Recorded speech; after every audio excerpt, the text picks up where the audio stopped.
창세기 토라 포션 5783 4번 따라합시다.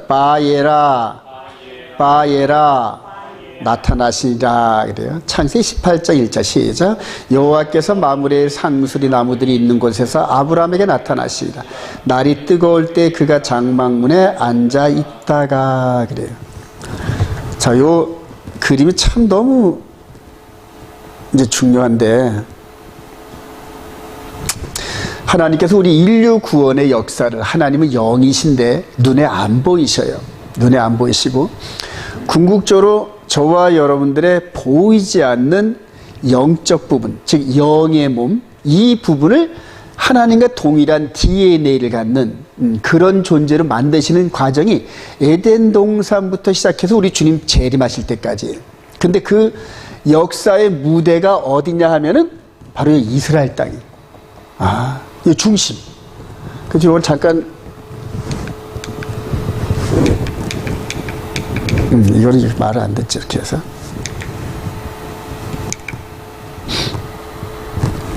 지금 이 부분을 좀 크게 해서 이스라엘 땅, 여기. 이게 크게는 지금 이스라엘 가나안 땅을 무대로 하나님께서 구속의, 우리 인간 구속의 경륜을 이렇게 펼치시는데, 하나님께서 하신 모든 일들이 영적인 부분인데 그것을 이해할 방법이 없어서 보이는 등장인물들의 삶을 통하여서 하나님 말씀대로 살다가 또 때로는 넘어지기도 하다가 또 때로는 또 일어서기도 하는 이런 과정들을 거치면서 이런 과정에서 하나님의 뜻이 나타나요, 여러분. 뜻이 나타나는데 그 연장선상에 그런 영적인 뜻을 계속 읽고 묵상하고 순종하다 보면 어느덧 우리들도 여기에 등장하는 인물들처럼 그렇게 영적인 흐름을 따라갈 수 있는 그런 흐름을 깨닫게 돼요. 그래서 영적인 흐름. 그래서 이제 그거를 성령의 인도하심 이렇게 얘기를 합니다, 여러분. 자, 오늘도 지금부터 4000년 전에 아브라함을 통해 역사하셨던 그 하나님이 오늘날 우리들을 통해서 어떻게 하시는지 그 연장선상에서 깨닫는 은혜가 있기를 소망합니다. 자, 오늘 주제가 이제 창세기 18장 1절 이하에 아브라함한테 나타나신 거예요. 아브라함한테 나타나셨는데, 나타나셔서 뭐 하셨나? 나타나서 뭐 하셨나? 우리 창세기 18장을 한번 우리 성경을 한번 펴봅시다. 창세기 18장 2절에 보니까 눈을 들어본 즉 사람 셋이 맞은편에 서 있는지라. 그래서 심상치 않은 인물임을 아브라함이 딱 깨닫고 달려갑니다. 달려가서 3절에 이르되 내 주여 내가 주께 은혜를 입었사오면 원하건대 종을 떠나 지나가지 마옵시고. 4절에 물을 조금 가져오게 하사 당신들의 발을 씻으시고. 그래. 그래서 발을 씻는 게 굉장히 중요하죠, 여러분. 포인트가. 자, 발을 씻으시고 발을 씻겨 드릴 테니까 당시에 손님들을 맞이할 때 이런 풍습이 있었단 말이에요. 발에 사막에 뭐 먼지니 뭐니 해가지고 아주 지저분할 거 아닙니까? 그것을 씻어주는 게 최상의 섬김인 게.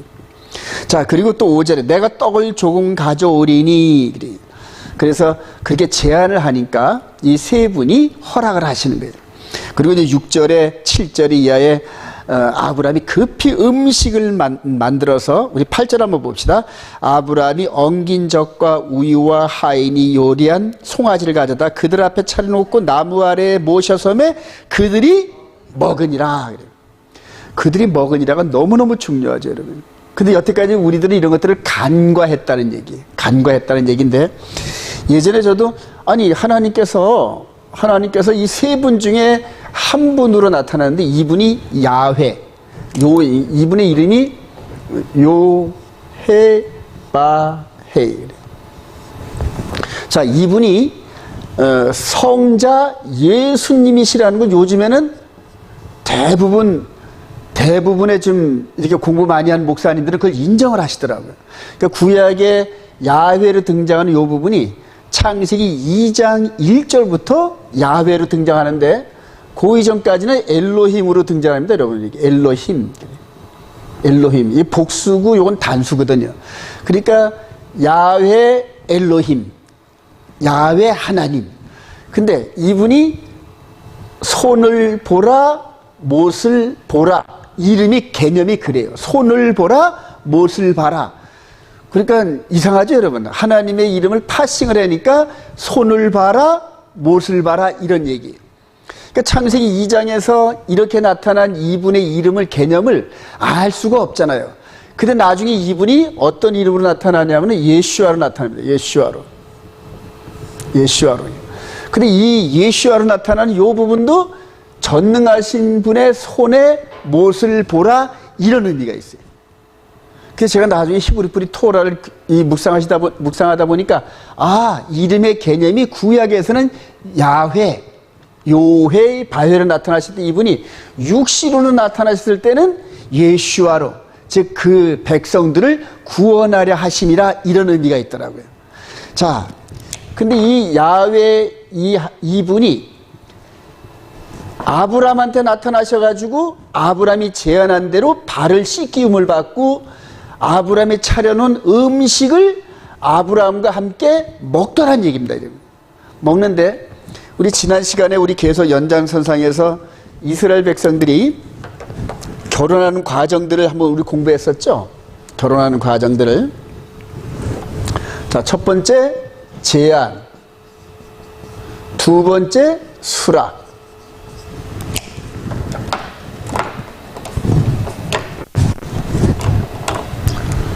자, 두 번째는 수락, 세 번째는 피의 비준,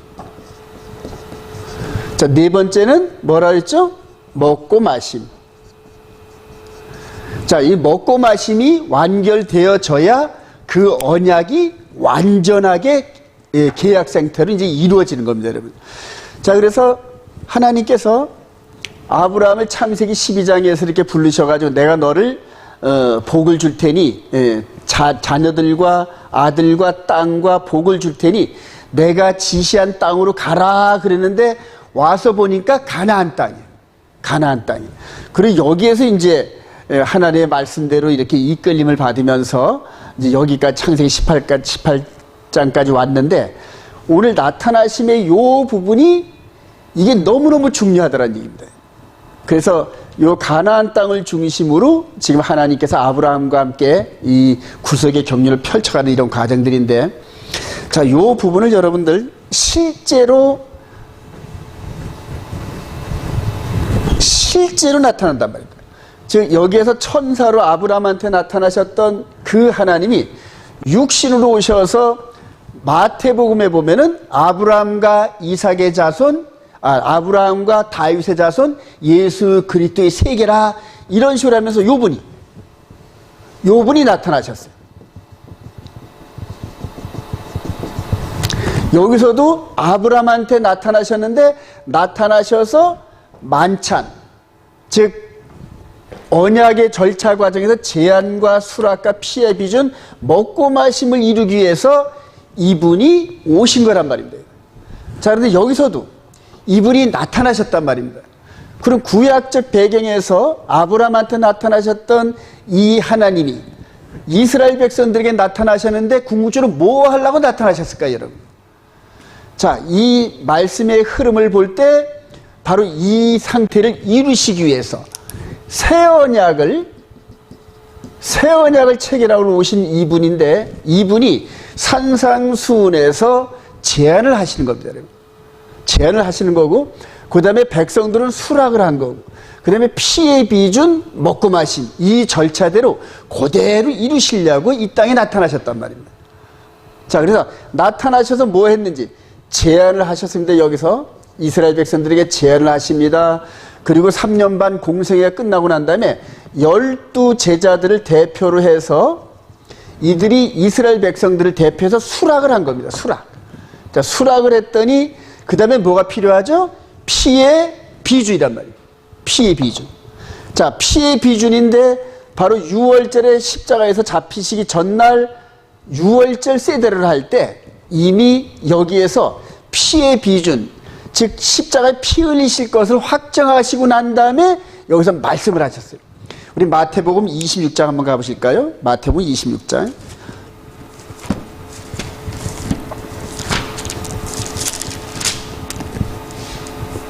자, 마태복음 26장. 자, 6월절 전날 밤에 마태복음 26장 26절. 이제 여기서도 그들이 먹을 때 예수께서 떡을 가지사 축복하시고 떼어 제자들에게 주시며 이르시되 받아서 먹으라 이것은 내 몸이니라 하시고 또 잔을 가지사 감사기도 하시고 그들에게 주시며 이르시되 너희가 다 이것을 마시라 이것은 죄 사함을 얻게 하려고 많은 사람을 위하여 흘리는 바 나의 피 곧 언약의 피니라 그래요. 지금 신약에서 우리 주님께서 나타나셔서 이렇게 제자들과 하는 이런 여러 가지 퍼포먼스가 뭘 의미하는지 이게 바로 오늘 아브라함에게 나타나셔서 먹고 마심과 그 다음에 교제를 나누시는 이 부분에 원본이 있다니 원본이. 그러니까 이 부분은 보이는 부분이고 그 다음에 이 부분은 보이기는 하는데 이 부분이 영적인 사실들을 포함하고 있다는 얘기입니다. 그러니까 여기에서 예수님께서 이 산상수훈과 함께 3년 반의 공생애를 마치시고 나서 제자들과 함께 6월절 음식을 드시고 나시더니 그날 밤에 붙잡히셔서 6월절 때 십자가에 죽으셨다는 이게 뭘 의미하는 건지 이게 도대체 정리가 안 되는 거예요. 그래서 중구난방식으로 여러 가지 신학적 이런 부분들이 생기는데 요거를 그대로 지금 창세기에서 아브라함을 통하여 나타난 요 부분들을 그림을 맞춰보면은 정확한 의미가 나타납니다. 정확한 의미가. 바로 아브라함과 언약을 마무리 짓는 요 과정을 통하여서 예수 그리스도께서 새 언약을 맺으시기 위해서 이렇게 나타나셨다는 얘기예요. 저와 여러분들은 새 언약의 일꾼인 거 믿으시기 바랍니다. 새 언약의 일꾼이란 말입니다. 자, 이 부분은 바로 옛 언약에 속해 있죠. 이게 옛 언약. 옛 언약, 이제 나중에 요 부분이 시내산에서 모세를 통하여 언약을 이루는 과정에서 확정이 되는데 이 부분이 예수 그리스도 안에서 새 언약 안에서 제한을 하고 수락을 하고 피의 비준 먹고 마심 요 부분이 완결됐다는 거예요. 그래서 저와 여러분들은 이제 새 언약 백성들인데 새 언약 백성들로서 어떻게 살아가야 할 것인지 이런 부분들이 이제 우리한테 숙제로 남는데 그 숙제가 바로 이후로 아브라함이 이 언약과 이런 과정들을 마치면서 어떤 일을 했는지 어떤 하나님의 말씀에 충성을 했는지 이 부분에서 완전히 나타납니다. 한번 더 가볼까요?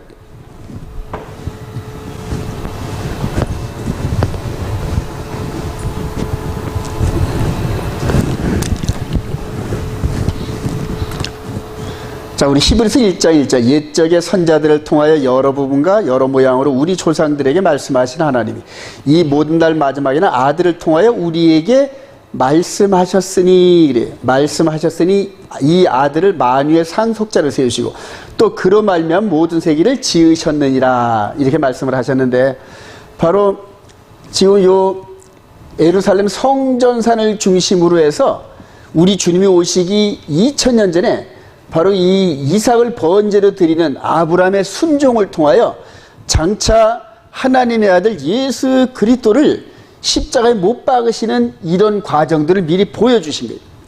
나중에 요한 사도가 이런 부분들을 어떻게 설명하냐면 하나님께서 아버지 하나님께서 이 세상을 이처럼 사랑하사 독생자를 주셨으니 이는 저를 믿는 자마다 멸망치 않고 영생을 얻게 하려 하심이라. 할렐루야. 이제 이런 부분들이 신약에서 이제 계속적으로 성령의 감동으로 이제 해석되어지는 걸 볼 수가 있습니다. 자, 먹고 마심을 위해 아브라함을 방명하신 하나님, 요거 이제 읽었죠. 자, 여기서 이렇게 먹고 마심이 이루어집니다. 그리고 여기서 이렇게 이루어지고. 자, 마태복음 26장 무교절의 첫날이 자, 시작. 무교절의 첫날에 제자들이 예수께 나와서 이르되 6월절 음식 잡수실 것을 우리가 어디서 준비하기를 원하시나이까. 이것은 죄 사함을 얻게 하려고 많은 사람을 위하여 흘리는 바 나의 피 곧 언약의 피니라. 이 앞부분에 설명을 드렸죠. 그러나 너희에게 이르노니 내가 포도나무에서 난 것을 이제부터 내 아버지의 나라에서 새 것으로 너희와 함께 마시는 날까지 마시지 아니하리니 하시니라. 자, 먹고 마심이 여기서는 야훼 하나님께서 아브라함에게 나타나셔가지고 쌍방의 이 언약 체결의 완성을 했는데 여기서는 아직까지 포도주 한 잔을 남김으로써 아직 미완성에 대한 언약이라는 거예요. 미완성에 대한 언약, 이 부분이. 자, 그런데 이게 어느 때, 어느 시에 이게 이루어지는 것을 아는 게 너무너무 중요한데, 바로 이게 69일에와 70일의 사이에 이런 모든 사건들이 이렇게 들어가 있다는 거예요. 자, 계속 가보도록 합니다. 자, 먹고 마심 확정 후에 사라에게 아들이 있어 축복하시는 하나님. 그래요. 우리 창세기 18장 10절 시작. 그가 이르시되 내년 이맘때 내가 반드시 내게로 돌아오리니 내 아내 사라에게 아들이 있으리라 하시니 사라가 그 뒤 장막문에서 들었더라. 사라가 속으로 웃고 이르되 내가 노쇠하였고 내 주인도 늙었으니 내게 무슨 즐거움이 있으리요 할 때, 요때 사라가 하나님의 말씀을 듣고 비웃어서 속으로 웃었다 이래. 피식하고 웃었다는 얘기예요. 에이, 그런 일이. 지금 제 나이가 89세예요. 그 다음에 제 남편 아브라함의 나이가 99세예요. 그래서 생산 기능이 완전히 소멸되는데 그럴 일이 저한테 있겠습니까? 하고 피식 웃는 게 바로 차하크, 따라합시다. 차하크. 그래요. 그래서 우리 하나님께서 듣고 난 다음에 네가 왜 웃느냐 이런 식으로 꽂죠. 사라가 웃으며 시작. 사라가 왜 웃으며 이르기를 내가 늙었거늘 어떻게 아들을 낳으리라 하니라. 여호와께 능하지 못한 일이 있겠느냐. 기한이 이를 때에 내가 네게로 돌아오리니 사라에게 아들이 있으리라 하고 선언하십니다. 자, 이전까지는 먹고 마심 이전까지는 이렇게 당사자에게 확정된 축복을 안 하셨어요, 여러분. 근데 먹고 마심이 이루어지고 나서 언약이 완전히 체결되고 나니까 그 다음에 선언을 하셔요, 하나님께서. 이 절차가 굉장히 중요합니다, 여러분. 먹고 마심이 끝나고 난 다음에 선언을 하니까 그대로 성취가 되는 겁니다, 여러분. 자, 이런 패턴대로 가브리엘 천사가 마리아에게 나타나서 아들을 낳으리라 이렇게 또 말씀을 하신 게 있죠. 자, 우리 누가복음 1장 30절 시작. 천사가 이르되 마리아여 무서워하지 말라. 내가 하나님께 은혜를 입었느니라. 보라, 내가 잉태하여 아들을 낳으니 그 이름을 예수라 하라. 그래요. 자, 여러분 너무 재밌죠, 여러분. 요 야훼 하나님께서 여종 사라에게 아들이 있으리라 이렇게 선언하셔요. 이렇게 선언하셔요. 근데 이 야훼 하나님 자신이 지금 이 안으로 잉태하러 들어오시려는 거예요, 지금 마리아에게. 너무 놀랍잖아요, 여러분. 자, 요때 이렇게 요 가브리엘이 나타나기 전에 2000년 전에 야훼 하나님께서 나타나셔서 먹고 마심을 끝나고 나서 사라에게 내년 이맘때 1년 후에 내가 아들을 낳으리라 이렇게 얘기를 하고, 그 다음에 그 패턴대로 이분이 이제 직접 구속사를 이루시기 위해서 동정녀 마리아의 몸에 들어오는데, 들어오기 전에 가브리엘 천사를 통하여 아들이 있으리라 하고 선언을 합니다, 여러분. 굉장히 재밌죠, 여러분. 성경 전체가, 하도 구약 전체가 바로 예수 그리스도께서 어떤 방법으로 이 땅에 태어나시고 어떤 모습으로 사역을 하시고 어떤 일을 하시고 하는 이런 것들로 전부 다 미리 보여주신 얘기들이란 말입니다. 물론 이 과정에서 이제 아브라함과 이삭과 사라와 여러 가지 고민과 어려움 이런 것들이 많이 인생사적인 이런 부분으로 나타나겠지만은, 그러나 그런 것들은 전부 생략을 하시고, 하나님께서 생략을 하시고 이 성경책의 이 좁은 성경책 안에 이런 핵심 사항을 담아 놓으셨어요. 자, 1년 후에 여호와께서 시작. 여호와께서 말씀하신 사라를 돌보셨고 여호와께서 말씀하신 대로 사라에게 행하셨. 사라가 임신하고 하나님이 말씀하신 시기가 되어 노년에 아브라함에게 아들을 낳으니 아브라함이 그에게 태어난 아들 곧 사라가 자기 낳은 아들을 이름하여 이삭이라 하였고. 그래요. 아까 차크 거기에다가 이 요드가 하나 붙었어요. 요드. 손이라는 의미의 요드가 하나 딱, 하나님의 손이 딱 갖다 붙으니까 요게 웃음이라는, 글이 없을 때는 비웃음, 허탄한 웃음, 이런 웃음이었는데 하나님의 손이 딱 하나 갖다 달라붙으니까 이것이 실체가 돼서 웃음이 되었더라. 할렐루야. 저와 여러분들이 사실 이렇게 육신적인 사라나 육신적인 아브라함처럼 세상적인 소망이 없는 사람들입니다, 전부 다. 그런데 그런데 거기에 하나님의 손이 우리와 함께 하시면 우리가 소망하는 이런 모든 것들이 실제로 이루어져서 하나님께 영광 돌리는 일이 있을 줄로 확신합니다. 네. 자, 그래서 웃음이 변하여, 비웃음이 변하여 웃음이 되었고, 그래요. 울음이 변하여 웃음이 되었고, 이런 일들이 이제 우리들에게 일어나는 겁니다. 자, 그 아들 시작. 그 아들 이삭이 난 지 8일 만에 그가 하나님이 명령하신 대로 할례를 행하였더라. 아브라함이 그의 아들 이삭이 그에게 태어날 때에 100세라. 사라가 이르되 하나님이 나를 웃게 하시니 듣는 자가 다 나와 함께 웃으리로다. 이츠하크, 이삭 이렇게 변한 거예요. 그러니까 차크가 변하여 이차크가 되더라 그래요. 자, 우리 동정녀 마리에게도 가브리엘 천사가 말한 대로 1년 후에 남편 요셉과 정혼한 사이에서 합방을 하지 않은 상태에서 잉태한 이런 과정들이 나오는데, 요셉은 의로운 자라 마리아를 가만히 떼어놓으려고, 왜냐하면 공에 쓰면은 돌 맞아 죽는 그러한 그 엄청난 처벌을 당합니다, 여러분. 남자와 동침하지 않은데, 즉 그 남편과 정혼하는 자가 다른 남자와 간음을 해가지고 아기를 베면은 둘 다 돌로 쳐 죽이는 그런 엄청난 체벌이 따릅니다. 그래서 조용하게 끊으려다가 누가 와서 말씀하시더라. 성령께서 요셉에게 임하셔가지고 마리아 데려오기를 두려워하지 말라 하면서 이렇게 데려오는 이런 장면들이 이제 마태복음에 나오죠. 드디어 우리 예수아께서 이삭도 기적적인 방법으로 태어났는데, 이 예수도 기적 같은 방법으로 동정녀에게 태어나셨어요. 누가복음 2장 14절 시작. 요셉도 다윗의 집 족속이로 갈릴리 나사렛 동네에서 유대를 향하여 베들레헴이라 하는 다윗의 동네로 그 약혼한 마리아와 함께 호족하러 올라가니라. 마리아가 이미 잉태하였더라. 거기 있을 그때 해산할 날이 차서 첫 아들을 낳아 강보로 싸서 구유에 뉘었으니 이는 여관에 있을 곳이 없음이더라 그래요. 여러분들 주목 한번 해보세요.